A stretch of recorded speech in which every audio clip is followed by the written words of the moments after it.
सहना भवतु सहनौ भुनक्तु सह वीर्यं करवावहै तेजस्विनावधीतमस्तु मा विद्विषावहै ॐ शान्ति शान्ति शान्तिः।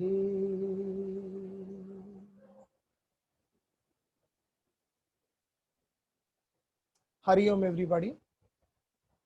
Welcome to the online classes of Bhagavad Gita. Today we are planning to do the most famous verse of the Bhagavad Gita, which everybody knows. Karmanye vadikaraste ma phaleshu kadachana. So Krishna in one swipe he just explains how should you act, karma. But in the other verses elsewhere in the Bhagavad Gita, he also mentioned that it is very difficult to understand karma, action. So what we'll do today, because we are in no hurry to explain the concept of karma, we will go into the genesis of what is karma, what is the right way to act, what is the right action, and based on that we'll come to the verse. Chances are we may not even start the verse karmanye vadikaraste. That doesn't mean you switch off and run away. Okay, it means we are laying the foundation of what is the meaning of right action. So I would love if everybody listens to this very carefully and probably revisit the lecture, write it down, and understand what the Shastras are trying to expound or explain to us.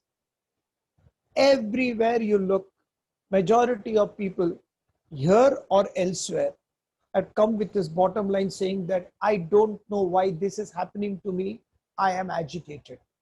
And there are various names given to agitation. So agitation or a distress or a nervous breakdown or in the extreme level a depression, all these are basis from the same fact. I am agitated.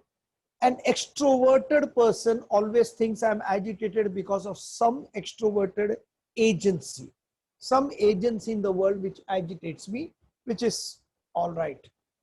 Here we are trying to find out what is the genesis of action. Why am I getting agitated? I am getting agitated because, underline, there is an action. So we are trying to understand what is the chronology of action. From where does action come? If you don't know the cause of the action, then you cannot deal with the effect, that is the agitation. So first of all, let's find out what is the cause. If you invite your friends and relatives in your house and suddenly you find a cockroach running here and there,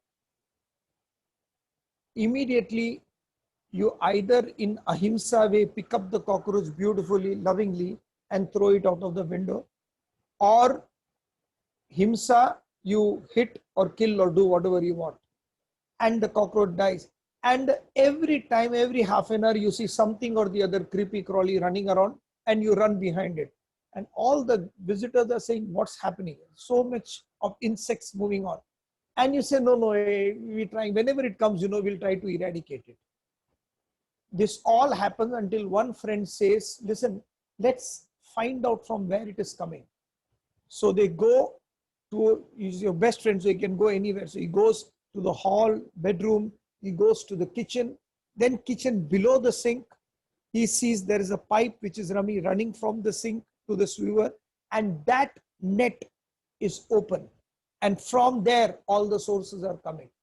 Once you show the person who's staying in the house that this is the source, after that, you don't need to tell the person how to eradicate the problem.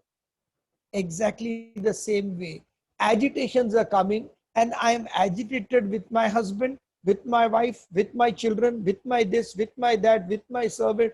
You all these sources, find out from where it is coming. These are not the source. They are just the effect of a cause. So chronologically, when you go behind, you find that every action is springing up from a cause, that is a desire. I have a desire to act, therefore I am acting. If the desire was not there, you would not act. So my action is springing from a desire for that particular action.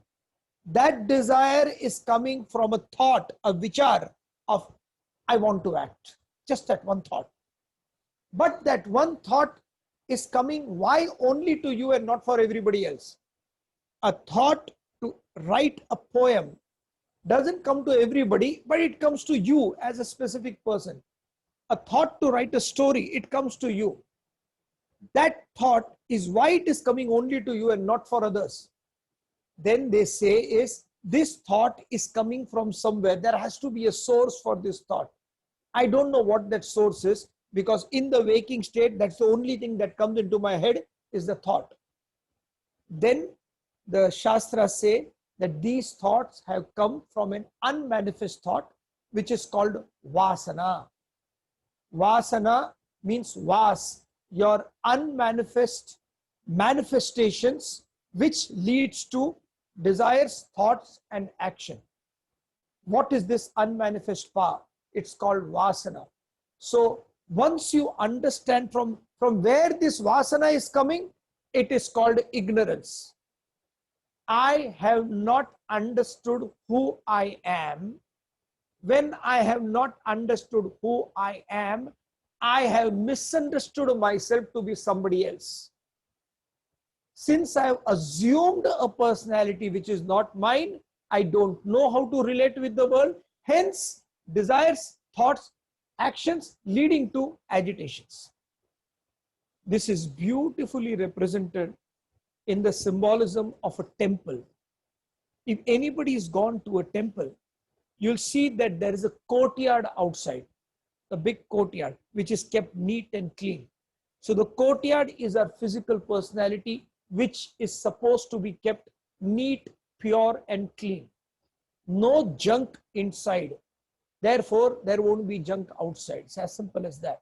So courtyard is the physical body. As soon as you go inside the courtyard, there is this long corridors winding again, which comes to a circle. That represents the subtle body. Gross body is the physical body. The subtle body is that which moves this gross body. That is the mind and the intellect. So the mind and intellect within the courtyard, after the courtyard, as soon as you go in within the temple premises, should be neat and clean, leading further into the internals of the temple. Further inside is the vasanas, is the sanctum sanctorum. Very much inside, where you are standing there and you have some flowers and fruit or something, and you are waiting for Lord's darshan.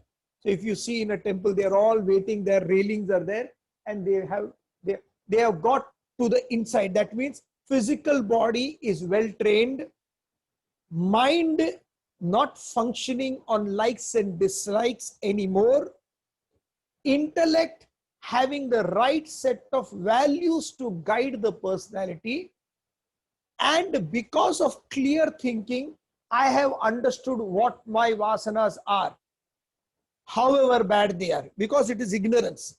This vasana needs to be dedicated to the higher.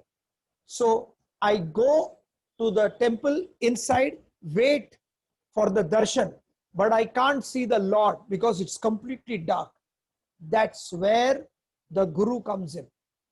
And Guru, the Pujari, what he does, he takes camphor from me and he lights up the camphor.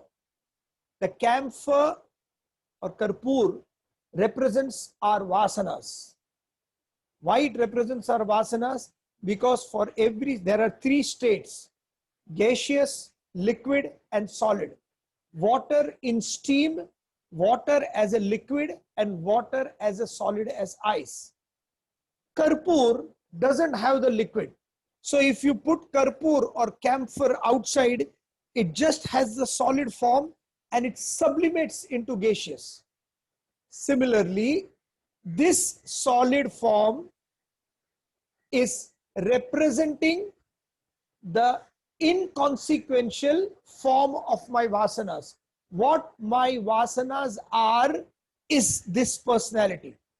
So taking the Karpur to the Guru says, I have controlled my body with all its disciplines. I have controlled my mind and intellect. It is not running where outside anymore. Now, all the other desires, all the desires which pull me toward the lower and toward the world, more and more agitation, all that have gone. Now I have only this one desire to find out who am I. If this world is there, why is this world like this? Why are people? So there's too much of why question, and only these desires I have. I don't have any more desires for this is what I have to do, I want to do. Me and mine has disappeared. That last vasana, you give it to the Guru, and what the Guru does, he takes up and puts it with the pilot light and burns your vasana. When he burns the remnants of the last vasanas, there you see the darshan of the Lord. The Lord represents the supreme reality. You are introduced to yourself by burning your own vasanas. Throughout the temples, everywhere it is written the same thing. You are the infinite reality. Temples, Shabrimala, there are other places where on top they have written Tattvamasi. Tattvamasi means you are that. There is a temple I know in South India somewhere, I'm not sure exactly, where they have just put a mirror as a temple idol. So as soon as you go there, you see the mirror and you see your own image and understand that you are that infinite reality. There is a lot of queue to see the mirror also. That's where the rituals are at present. There is a lot of queue to go and see the mirror. You want to see the mirror, go to your own residence and see. Stay in your house, see the mirror, you find out who you are. So all these rituals are given for a particular purpose in life. We don't understand that at all. We just follow the rituals blindly. So one aspect of this is all the vasanas are burnt. Now, what are the vasanas for? For the Lord. I have become an instrument for the higher.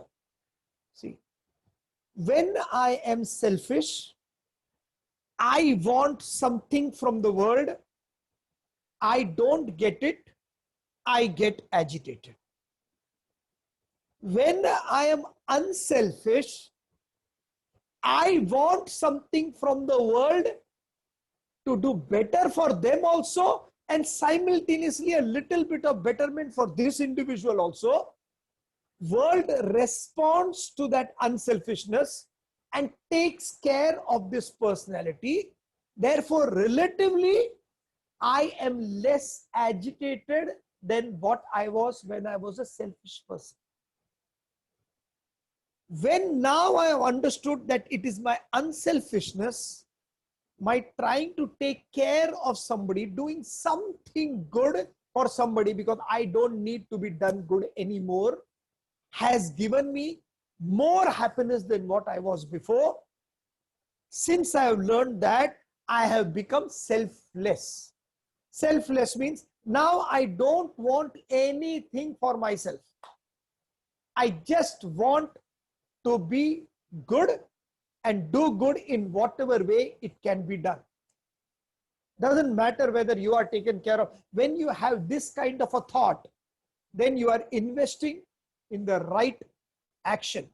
And that action gives you ample rewards. This is the way you move. So if you want to find out why am I agitated, understand what kind of a desires you have. If find out the desire, you will go to thoughts. What kind of base thoughts you have or higher thoughts you have. Anybody who has a higher thought, automatically all those vasanas accumulated, whatever it is, it dissolves. But there are, next question. I am giving you questions so that you can understand. There are people saying, but there are so many vasanas in so many lives we have cultivated. All that, forget about previous lives. You have no idea whether you lived or not. Life, next life is given only for one reason. Whenever people talk about your next life, this is what Arjuna talks about in chapter 4. He says, oh Krishna, I will do good, fair enough, I'll try to become the best I can, but suddenly if I die, then to mera sab waste ho gaya na. All the good things which I thought and did, it all the punya got wasted, no? See, we are so intelligent. We don't say the same thing when we are accumulating wealth.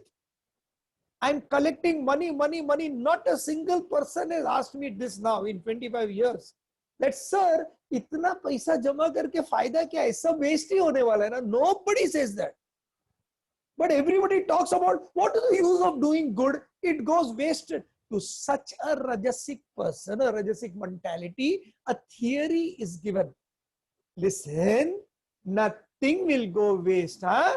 Next Janma, you will be born as a very nice person. All this will be added on. Don't worry. And they are happy with that. Okay. Otherwise, don't get into past life, future life. This is what you have. You can eradicate all the vasanas, so-called, in an instant. But millions of vasanas, who told you? No, in the Shastras it is written, Aneka Janma, all they are wrong. You listen to these only talk now. There are only few vasanas for you to get eradicated. Khatam. No more problems at all. So when you have this kind of a tendency, then you understand, okay, now I understand. If I have a set vasana, it will come from a thought will come from a desire, and desire will come to an action, and that action will subsequently have some reaction. Every action you do can have two opposite effects. Now listen carefully. One opposite effect is you do everything, but the result is zero. No effect. I did everything I could for my family for X amount of years. I did everything I could for my near and dear ones, whatever it is in money-wise, name-wise, emotion-wise, for X amount of years. Lekin sir, now it has come to zero. This can happen. One effect can happen. The example is given of Indrajit. When Lakshman and Indrajit were fighting, and Indrajit was creating a lot of magic, but even then Lakshman was very powerful, he was fighting. Suddenly when Indrajit found out that he can't defeat Lakshman, he disappeared. Everybody were trying to find where this guy went, Asura, he just disappeared. And then Vibhishan says, so when Vibhishan is giving all the clues of what happened to about Meghnad, Indrajit, the quotation is, Ghar ka bhedi Lanka dhaye. It's beautiful in Hindi. They say, Ghar ka bhedi Lanka dhaye, matlab, ghar mein hi there is a traitor, therefore Lanka fell down. So they are saying, Vibhishan took the side of Rama in a negative way. Ghar ka bhedi Lanka dhaye. He says he is on the form of righteousness. That's all. He took the form of right. Even when his near and dear ones were in the wrong, he left them and took the form of righteousness. It takes great strength to do that. So Vibhishan says that, listen, he is doing puja. He's gone into a cave and he's doing puja, and his puja is there for 40 days. 36 days have already done. 4 more days, he will get all the astras and shastras from the heaven. He'll become more powerful. After that, you cannot kill Indrajit. Indrajit is the person who defeated Indra. So after 40 days, so impossible to kill. So what our great master Hanuman did, he took a band of monkeys, went inside the cave and spoiled the whole Yagashala. Spoil matlab what? When you are trying to do something, some higher study or some rituals, and if you get angry, then it is considered to be spoiled. And Indrajit got angry with Hanuman. So 36 days of sadhana, whatever he did, is gone to waste. This is one thing that can happen with any action. Whatever I have done for 20 years, 25 years, 50 years, 55 years, in business, in partnership, it goes down to zero. One impact. Second effect is where I have put the action, but the result is opposite of what I wanted. I wanted this from my family, but the result is ulta. I earned a lot of money so that we could do something, but the result is ulta. The second effect can come in karma. The example is given of Kumbhakarna. Kumbhakarna and his two brothers, Rama, Lakshmana, and Kumbhakarna. Everybody wake up. Ravana, Vibhishana, and Kumbhakarna. Simply don't just listen, okay? Keep your ears open. I can't see anybody, but I know where you are. Ravana, Vibhishana, and Kumbhakarna, all the three are doing tapas. Kumbhakarna represents tamas, ignorance. Ravana represents rajas, arrogance. Vibhishana represents sattva, conscience. All the three are praying. So Lord Shiva comes before. Kumbhakarna has this thought, simple. I want no good person in the world. So he had a Sanskrit term for it. Nirdevatva, no devas. There should not be anybody good. Everywhere only my photographs. Like our guy, what's his name? Hiranyakashyap. Hiranyakashyap, when he was powerful, he said everywhere only my photograph should be there. Nobody should pray to Lord Vishnu, Narayana. Om Namo Bhagavate Vasudevaya should not be there. It should be Om Namo Hiranyakashyape Namaha. Only Asura. So Asura's photographs are there everywhere. That kind. So he said, Nirdevatva, I don't want to see any devas. So all the good people got frightened. They went to Mother Saraswati, and Saraswati said, don't worry, I'll take care. And when Shiva came, Saraswati sat on Kumbhakarna's tongue. So Shiva came and asked Vibhishan, what do you want from your tapas? Vibhishan, very simple guy. Let me always remember you. Your thought should never go out of my head. Vision of the higher, and it should never be deviated with whatever is happening around in the world. Shiva was very happy. He's not asking anything. He said, Tatastu. Ravana, arrogance. Nobody should kill me. I want money. I want this. I want big list, you know. Like somebody goes to Dubai or America and you give a list like that. Big list. He says, listen, anybody who is born will die. Certain 100%. You can just tell me how you don't want to die. So he gave 10,000 reasons. I don't want to be killed by a Devi. I don't want to be killed by a god. I don't want to be killed by so-and-so, so-and-so. He left two categories. Human being, because what a human being can do. And monkeys. I don't know how he left monkeys. That's where Rama and Hanuman came. This was Ravana. Then Shiva comes to Kumbhakarna and says, what do you want of your tapas? Kumbhakarna closes his eyes and says, I want to ask you just one thing. And before he said anything, there was a sleep of the tongue. Sleep means he asked for sleep only. What he said, instead of Nirdevatva, no gods, he said Nindravatva, I want eternal sleepiness. Every time, you know, there are people, while talking, it's like, I'm gone. Khade khade so jayenge. So they'll keep on sleeping. This eternal sleepiness I want. So every time anybody looks at me, I should be like this only. Sleeping. When he said that, Kumbhakarna himself was shocked. How did he mention Nindravatva? Ravana was shocked. And Shiva instantly said, Tatastu, and was about to go. Ravana held him and said, listen, if he sleeps continuously, how am I going to win wars?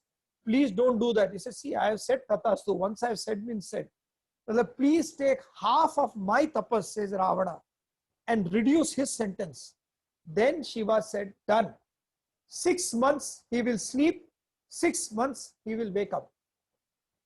When he wakes up, he'll be all powerful. Nobody can kill him, nobody can destroy him. When he sleeps, it will be very impossible to wake him up. He will in fact not be awake. In that sleep, nobody should disturb him. But if it happens someday, one day, that particular sleep of 6 months is disturbed and you wake him up and he also gets up, then that is the day he will die.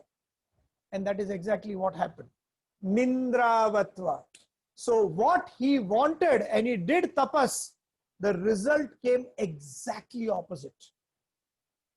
Any action will have these two repercussions. One is the result will not come at all, zero effort, don't get frightened there. Second, the result will come opposite. Intelligent person will never go through this. Why? Because they know what an action is constituted of.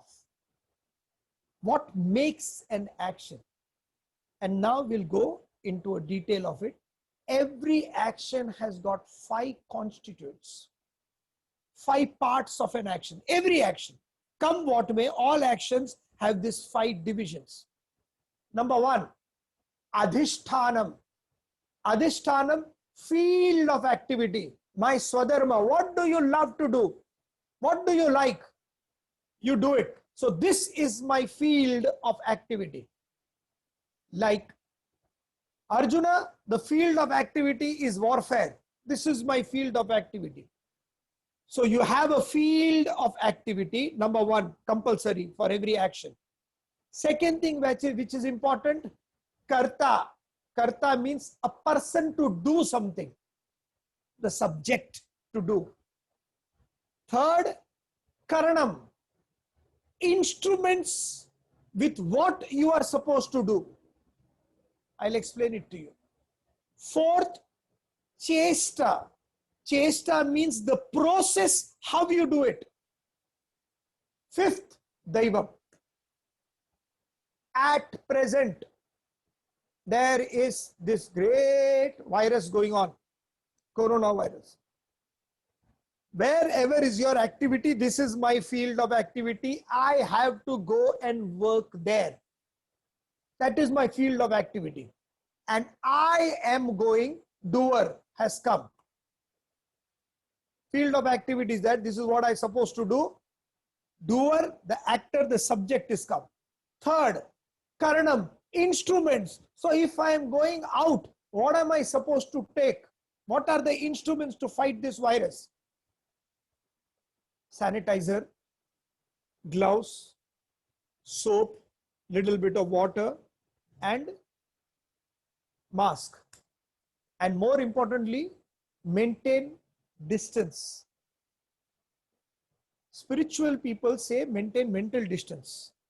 At least start with physical in coronavirus. So 1 meter distance, sanitizer, gloves, all those things. This is your instruments.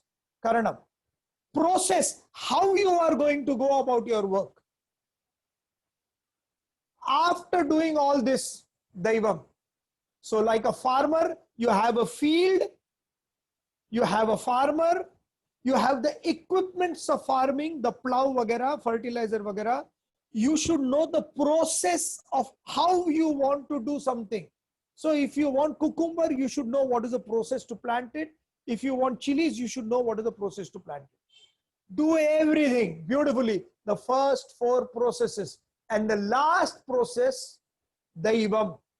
Daivam is that invisible force which has a say in the result. If you do all the 4 processes properly, suddenly insects come, rain come, heavy rains come, or famine comes, and whatever you have done can be destroyed. This, they say, is daivam. I don't know. The unknown factor.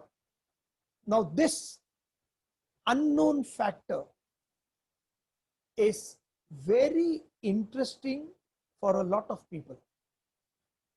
Therefore, kismat, what is written here, what will God do, he or she will only do, my hand, my leg, the direction of my house, everything comes in this unknown factor to satiate one's mind, saying that if you do this, everything will be all right. Somebody dies and the pujari says the person is hanging in between heaven and hell. If you do the puja, then the person will go to heaven. Everybody talks about this unknown factor. Something interesting is people talk about this unknown factor as if they can rectify it. The fact is, it is completely in their hands to rectify, not by rectifying it in any external matter, to be rectified it within. So what the Shastras are saying is, you focus on the first 4 things. Pick up a beautiful field of activity. Become a good doer. Just I have to do is not that. How you are doing any activity? Are you putting your heart and soul into it, or is it what we say, kamsi kamsa? When you are prepared to do an action properly, are you preparing and going all out for it?